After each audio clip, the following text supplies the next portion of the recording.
ಎಲ್ರಿಗೂ ನನ್ನ ನಮಸ್ಕಾರಗಳು. ಇವತ್ತು ನಾವು ಪುರುಷಾರ್ಥ ಅಂದರೆ ಏನು ಅಂತ ತಿಳ್ಕೊಳ್ಳೋಣ.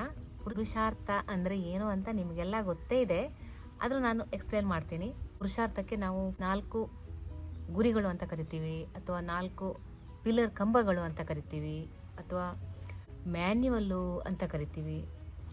ಅದು ಯಾವ್ಯಾವುದು ಅಂದರೆ ಧರ್ಮ, ಅರ್ಥ, ಕಾಮ, ಮೋಕ್ಷ. ಅದನ್ನು ಅರ್ಥ ಮಾಡ್ಕೊಳ್ಳೋಣ ಯಾವ್ಯಾವುದು ಏನೇನು ಅಂತ. ಈಗ ಮೊದಲು ಯಾವುದು ಬಂದಿದ್ದು ಅಂತ ಪ್ರಶ್ನೆ. ಮಹಾಭಾರತದಲ್ಲಿ ಒಂದು ಕತೆ ಬರುತ್ತೆ. ಧರ್ಮರಾಜ ಧರ್ಮ ಮೊದಲು ಅಂತ ಹೇಳ್ತಾನೆ, ಅರ್ಜುನ ಅರ್ಥ ಮೊದಲು ಅಂತ ಹೇಳ್ತಾನೆ, ಭೀಮ ಕಾಮ ಮೊದಲು ಅಂತ ಹೇಳ್ತಾನೆ. ಆಮೇಲೆ ಕೃಷ್ಣ ಬರ್ತಾನೆ, ಕೃಷ್ಣನ ಹತ್ರ ಕೇಳ್ತಾರೆ ಯಾವುದು ಮೊದಲು ಅಂತ. ಆಮೇಲೆ ಕೃಷ್ಣ ಹೇಳ್ತಾನೆ ನಾನಂತೂ ಭೀಮನ ಜೊತೆ ಹೋಗ್ತೀನಪ್ಪ, ಕಾಮ ಮೊದಲು ಅಂತ. ಆಮೇಲೆ ಅವರಿಗೆಲ್ಲ ಆಶ್ಚರ್ಯ ಆಗುತ್ತೆ, ಅದು ಹೇಗೆ ಕಾಮ ಮೊದಲು ಅಂತ.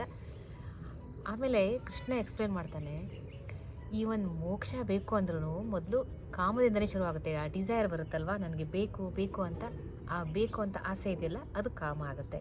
ಈಗ ಯಾವುದೇ ಈಗ ಒಂದು ಅರ್ಥ ಬೇಕು ಅಂದರೆ ದುಡ್ಡು ಬೇಕು ಅಂದ್ರೂ ಕಾಮದಿಂದ ಶುರುವಾಗುತ್ತೆ, ಅಥವಾ ಈಗ ಧರ್ಮದಿಂದ ಬಾಳಬೇಕು ಅಂದ್ರೂ ಕಾಮದಿಂದ ಶುರುವಾಗುತ್ತೆ. ಸೊ ನೀವು ಯಾವುದನ್ನು ಮಾಡಬೇಕಾದ್ರೂ ಕಾಮ ಮೊದಲು ಅಂತ, ಅದಕ್ಕೆ ಕಾಮ ಮೊದಲು. ಆಮೇಲೆ ಈ 4 ಪಿಲ್ಲರ್ಗಳು ಒಂದಕ್ಕೆ ಒಂದು ಸಹಾಯ ಮಾಡುತ್ತೆ. 4 ಧರ್ಮ, ಅರ್ಥ, ಕಾಮ, ಮೋಕ್ಷ, ಈ 4 ಒಂದರಿಂದ ಒಂದು ನಿಂತಿದೆ ಅಂತ, ಒಂದಕ್ಕೆ ಒಂದು ಸಹಾಯ ಮಾಡುತ್ತೆ. ಇನ್ನೊಂದು ರೀತಿಯಲ್ಲಿ ನಾವು ತಿಳ್ಕೊಳ್ಬೇಕು ಅಂದರೆ ಈ ಧರ್ಮ, ಅರ್ಥ, ಕಾಮ, ಮೋಕ್ಷ ನಮಗೆ ಗೈಡ್ಲೈನ್ಸ್ ಎಲ್ಲ ತಿಳ್ಕೊಳ್ಬೋದು. ಈಗ ನೋಡಿ, ಯಾವ್ದಾದ್ರು ಒಂದು ಪ್ರಾಡಕ್ಟು ಮಾಡಬೇಕಾದ್ರೆ ಒಂದು ಮ್ಯಾನುಫ್ಯಾಕ್ಚರ್ಸ್ ಒಂದು ಮ್ಯಾನ್ಯುವಲ್ ಇಟ್ಟಿರ್ತಾರಲ್ವ, ಅದೇ ಥರನೇ ಈಗ ದೇವರು ನಮ್ಮನ್ನು ಮ್ಯಾನುಫ್ಯಾಕ್ಚರ್ ಮಾಡಿದ್ದಾನೆ ಅಲ್ವಾ, ನಮಗೆ ಈ ಮ್ಯಾನ್ಯುವಲ್ ಕೊಟ್ಟಿದ್ದಾನೆ ಅಷ್ಟೇ. ಈ ಧರ್ಮ, ಅರ್ಥ, ಕಾಮ, ಮೋಕ್ಷ ಇದರೊಳಗೆ ನಡಿ ಅಂತ ನಮಗೆ ಮ್ಯಾನ್ಯುವಲ್ ಕೊಟ್ಟಿದ್ದಾನೆ. ಸೊ ಇದರೊಳಗೆ ನಾವು ಹೋಗೋದು ಅಂದರೆ ಒಂದು ಗೈಡ್ಲೈನ್ಸ್ ನಮ್ಗೆ ಹಾಕ್ಕೊಟ್ಟಂಗೆ ಹೇಗೆ ಹೋಗಬೇಕು ಅಂತ ಒಂದು ಗೈಡ್ಲೈನ್ಸ್ ಹಾಕ್ಕೊಟ್ಟಿದ್ದಾರಲ್ವ, ಅದರ ಥರನೇ ನಾವು ಹೋಗೋದು. ಈಗ ನಾವು ಈಗ ಒಂದೊಂದರ ಅರ್ಥ ತಿಳ್ಕೊಳ್ಳೋಣ. ಈಗ ಧರ್ಮ ಅಂದರೆ ಏನು? ಧರ್ಮ ಅಂದರೆ ರೈಟಿಯಸ್ನೆಸ್ ಅಂತ ಕಳ್ತಾರೆ ಇಂಗ್ಲೀಷಲ್ಲಿ. ಆಮೇಲೆ ಧರ್ಮ ಅಂದರೆ ಡ್ಯೂಟಿ, ಜವಾಬ್ದಾರಿ, ರೆಸ್ಪಾನ್ಸಿಬಿಲಿಟಿ. ಆಮೇಲೆ ಅಬ್ಲಿಗೇಷನ್ ಅಂತ ಕರಿತೀವಿ ನಾವು. ಅರ್ಥ ಅಂದರೆ ವೆಲ್ತು, ಮನಿ, ಪ್ರಾಸ್ಪ್ಯಾರಿಟಿ. ಕಾಮ ಅಂದರೆ ಈಗ ಆಸೆ.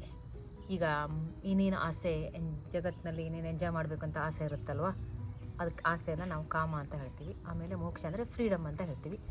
ಮೋಕ್ಷ ಅಂದರೆ ಲಿಟ್ರಲ್ ಮೀನಿಂಗು ಈಗ ಹುಟ್ಟು ಮತ್ತು ಸಾವಿನ ಒಂದು ಸರ್ಕಲ್ ಇದೆಯಲ್ಲ, ಅದರಿಂದ ಹೊರಗೆ ಬರೋದು, ಅದಕ್ಕೆ ಮೋಕ್ಷ ಅಂತ ಹೇಳ್ತೀವಿ, ಫ್ರೀಡಮ್ ಅಂತ. ಈಗ ನಾವು ಇದನ್ನು ಹೆಂಗೆ ಅಪ್ಲೈ ಮಾಡಬೇಕು ಅಂತ ನೋಡೋಣ. ಈಗ ಹೆಂಗೆ ಅಪ್ಲೈ ಮಾಡಬೇಕು, ಧರ್ಮವನ್ನು ಹೆಂಗೆ ಅಪ್ಲೈ ಮಾಡಬೇಕು? ಧರ್ಮವನ್ನು ಅಪ್ಲೈ ಮಾಡೋದು ನಮ್ಮ ಜವಾಬ್ದಾರಿ, ನಮ್ಮದು ಡ್ಯೂಟಿ. ಈಗ ನೋಡಿ, ನಾವು ಮನೆಯಲ್ಲಿ ಈಗ ಮಗಳಾಗಿ, ತಂಗಿಯಾಗಿ, ಅಕ್ಕನಾಗಿ, ಹೆಂಡತಿಯಾಗಿ, ತಾಯಿಯಾಗಿ, ಸೊಸೆಯಾಗಿ ಎಷ್ಟೊಂದು ನಾವು ಜವಾಬ್ದಾರಿನ ನಿರ್ವಹಿಸ್ತೇವಲ್ವ. ನಮಗೆ ಒಂದು ಅಬ್ಲಿಗೇಷನ್ ಅಂತ ಇರುತ್ತೆ ಅಲ್ವ, ಅದನ್ನೆಲ್ಲ ನಾವು ಒಂದು ಸರಿಯಾಗಿ ನಿರ್ವಹಿಸಬೇಕು ಅಲ್ವಾ. ಅದಕ್ಕೆ ನಾವು ಧರ್ಮದಿಂದ ಮಾಡು ಅಂತ ಹೇಳ್ತಾರೆ. ಅಂದರೆ ಈಗ ನಮ್ಮದು ವೇದದಲ್ಲಿ ಮತ್ತು ಭಗವದ್ಗೀತಾ, ಉಪನಿಷತ್ತೆಲ್ಲ ಹೇಗೆ ನಾವು ದಾರಿ ಹೇಳ್ಕೊಟ್ಟಿದ್ದಾರೆ ಧರ್ಮದಿಂದ ಹೆಂಗೆ ಮಾಡಬೇಕು ಅಂತ. ಆ ಥರ ಅಂದರೆ ಎಥಿಕಲ್ಲಾಗಿ ಮಾಡಬೇಕು ಅಂತ, ಯಾರಿಗೂ ಹರ್ಟ್ ಆಗಬಾರ್ದೆ, ಇದು ಮಾಡದೆ ಮಾಡಬೇಕು ಅಂತ ಎಥಿಕಲ್ಲಾಗಿ, ಅದು ಧರ್ಮದಿಂದ ಮಾಡುವಂಥ, ಧರ್ಮದ ಪಾತಲ್ಲಿ ನಡಿ ಅಂತ. ಆಮೇಲೆ ನಾವು ಪ್ರೊಫೆಷ್ನಲ್ ಲೈಫಲ್ಲಿ ನೋಡಿ, ಡಾಕ್ಟರ್ ಆಗ್ತೀವಿ, ಟೀಚರ್ಸ್ ಆಗ್ತೀವಿ, ನರ್ಸ್ ಆಗ್ತೀವಿ, ಆರ್ಟಿಸ್ಟ್ ಆಗ್ತೀವಿ, ಕಂಪ್ಯೂಟರ್ ಪ್ರೊಫೆಷನಲ್ಸ್ ಆಗ್ತೀವಿ. ಅಲ್ಲೂ ಹಾಗೆ ನಮಗೆ ಜವಾಬ್ದಾರಿ ಇರುತ್ತೆ, ನಮಗೆ ಅಬ್ಲಿಗೇಷನ್ಸ್ ಇರುತ್ತೆ. ನಾವು ಅಲ್ಲೂ ಬೇರೆಯವ್ರ ಹತ್ರ ಹೆಂಗೆ ನಡ್ಕೊಳ್ತೀವಿ, ಹೆಂಗೆ ಮಾಡ್ತೀವಿ, ಜವಾಬ್ದಾರಿಯಿಂದ ಮಾಡಬೇಕು ಅಲ್ವ. ನಮ್ಮ ಜವಾಬ್ದಾರಿ ಯಾವುದಿಂದ ನಾವು ನಿಭಾಯಿಸ್ತೀವಿ ಅಲ್ವ, ಅದು ಧರ್ಮದಿಂದ ನಿಭಾಯಿಸೋದು. ಅದಕ್ಕೆ ಅದು ಧರ್ಮ ಅಂತ ಆಯಿತು. ಆಮೇಲೆ ನಾವು ಅರ್ಥ ಬಂದ್ವಿ. ಅರ್ಥವನ್ನು ಹೆಂಗೆ ಅಪ್ಲೈ ಮಾಡೋದು? ದುಡ್ಡು ಮಾಡೋದಲ್ವ. ಈಗ ಒಂದು ಪ್ರೊಫೆಷನಿಂದ ದುಡ್ಡು ಮಾಡೋದು, ಅಥವಾ ಈಗ ನೋಡಿ ಒಂದು ಮನೆ ಕಟ್ಟೋದು, ಜಾಗ ತೊಗೊಳೋದು, ಮನೆ ಕಟ್ಟೋದು, ಕಾರ್ ತೊಗೊಳೋದು, ಈಗೇನು ದುಡ್ಡು ಬಂಗಾರ ಕೂಡಿಡೋದು, ಏನೇ ಇದ್ರೂ ಅದೆಲ್ಲ ಅರ್ಥದಲ್ಲಿ ಬರುತ್ತೆ.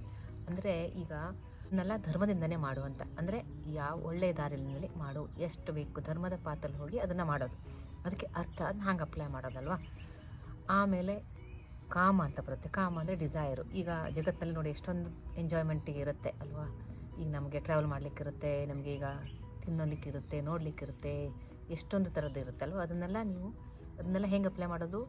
ಧರ್ಮದ ಹಾದಿಯಲ್ಲೇ ಹೋಗಿ ಅದನ್ನು ಅಪ್ಲೈ ಮಾಡು ಅಂತ. ಅಂದರೆ ಒಂದು ಲಿಮಿಟೇಷನಲ್ಲಿ ಅದನ್ನೆಲ್ಲ ಮಾಡು. ಅರ್ಥನೂ ಒಂದು ಲಿಮಿಟೇಷನಲ್ಲಿ ಧರ್ಮದ ಹಾದಿಯಲ್ಲಿ ಹೋಗಿ ಮಾಡು. ಈ ಥರ ನಮಗೆ ಹೇಳ್ಕೊಟ್ಟಿದ್ದಾರಲ್ವ. ಆಮೇಲೆ ಮೋಕ್ಷ ನಾವು ಏನು ವಯಸ್ಸಾದ್ಮೇಲೆ ಮಾಡೋದು ಅಂತ ಹೇಳ್ತೀವಿ. ಮೋಕ್ಷ ಏನು ಹೇಳ್ತೀವಿ ನಾವು? ವಯಸ್ಸಾದ್ಮೇಲೆ ಮಾಡೋದು ಅಲ್ವಾ? ಇಲ್ಲ, ಮೋಕ್ಷ ವಯಸ್ಸಾದ್ಮೇಲೆ ಮಾಡೋದು ಅಲ್ಲ. ಮೋಕ್ಷ ನಾವು ಈ 3 ಜೊತೆ ಮೋಕ್ಷನೂ ಇರಲೇಬೇಕು. ನಾವು ಮೋಕ್ಷ ಮೊದಲಿನಿಂದನೇ ಮಾಡಬೇಕು, ಚಿಕ್ಕವನಿಂದನೇ ಮಾಡಲೇಬೇಕು. ಮೋಕ್ಷ ನಾವು ಹೆಂಗೆ ಅಪ್ಲೈ ಮಾಡೋದು? ಮೋಕ್ಷ ಅಪ್ಲೈ ಮಾಡೋದು ಅಂದರೆ ಯೋಗ ಮಾಡೋದು, ಮೆಡಿಟೇಷನ್ ಮಾಡೋದು, ನಮ್ಮನ್ನು ನಾವು ಅರ್ಥ ಮಾಡಲಿಕ್ಕೆ ಪ್ರಯತ್ನ ಮಾಡೋದು.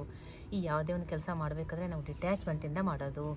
ಆಮೇಲೆ ಸ್ಕ್ರಿಪ್ಚರೆಲ್ಲ ರೀಡಿಂಗ್ ಮಾಡೋದು. ಈಗ ದೇವ್ರನ್ನ ಅರ್ಥ ಮಾಡ್ಲಿಕ್ಕೆ ಪ್ರಯತ್ನ ಮಾಡೋದು, ನಿಸರ್ಗವನ್ನು ಅರ್ಥ ಮಾಡ್ಲಿಕ್ಕೆ ಪ್ರಯತ್ನ ಮಾಡೋದು, ಇದೆಲ್ಲ ಮೋಕ್ಷನೇ ಆಗಿರುತ್ತೆ ಅಲ್ವಾ. ಆಮೇಲೆ ಸೇವೆ ಮಾಡೋದು, ಸೆಲ್ಫ್ಲೆಸ್ ಸರ್ವಿಸ್ ಅಂತ ಹೇಳ್ತೀವಲ್ವ, ಅದೆಲ್ಲ ಮೋಕ್ಷನೇ ಆಗಿರುತ್ತೆ. ಸೊ ಅದನ್ನೆಲ್ಲ ನಾವು ಅಪ್ಲೈ ಮಾಡಬೇಕು ಅಷ್ಟೇ. ಈಗ ಈ ಧರ್ಮ, ಅರ್ಥ, ಕಾಮ, ಮೋಕ್ಷ ಇದು 4 ನಾವು ಒಟ್ಟಿಗೆ ತೊಗೊಂಡು ಹೋಗಬೇಕು, ಒಟ್ಟಿಗೆ ಅಭ್ಯಾಸ ಮಾಡಬೇಕು. ನಾವು ಇದನ್ನು ಅಪ್ಲೈ ಮಾಡ್ತಾ ಇರ್ತೀವಿ ನಮಗೆ ಗೊತ್ತಿಲ್ಲದೇ. ಈಗ ಅವೇರ್ನೆಸ್ಸಿಂದ ಮಾಡಿ, ಇದರೊಳಗೆ ಬ್ಯಾಲೆನ್ಸ್ ಇಟ್ಕೊಂಡು ಮಾಡಿ. ಇದು 4 ನಾವು ಬ್ಯಾಲೆನ್ಸ್ ಇಟ್ಕೊಂಡು ಮಾಡೋದು ನಮಗೆ ತುಂಬ ಇಂಪಾರ್ಟೆಂಟ್. ಇದನ್ನು ನಾವು ಬ್ಯಾಲೆನ್ಸ್ ಇಟ್ಕೊಂಡು ಮಾಡಿದ್ರೆ ನಮಗೆ ಜೀವನದಲ್ಲಿ ಏನೇ ಬಂದ್ರೂ ಎದುರಿಸುವ ಶಕ್ತಿ ಬರುತ್ತೆ. ಇಷ್ಟೋ ತನಕ ಕೂಡಿ ಈ ಜ್ಞಾನವನ್ನು ಕೇಳಿದ್ದಕ್ಕೆ ತುಂಬ ಧನ್ಯವಾದಗಳು. ನಾವು ಮುಂದಿನ ವಿಡಿಯೋದಲ್ಲಿ ಸಿಗೋಣ. ನಮಸ್ಕಾರಗಳು.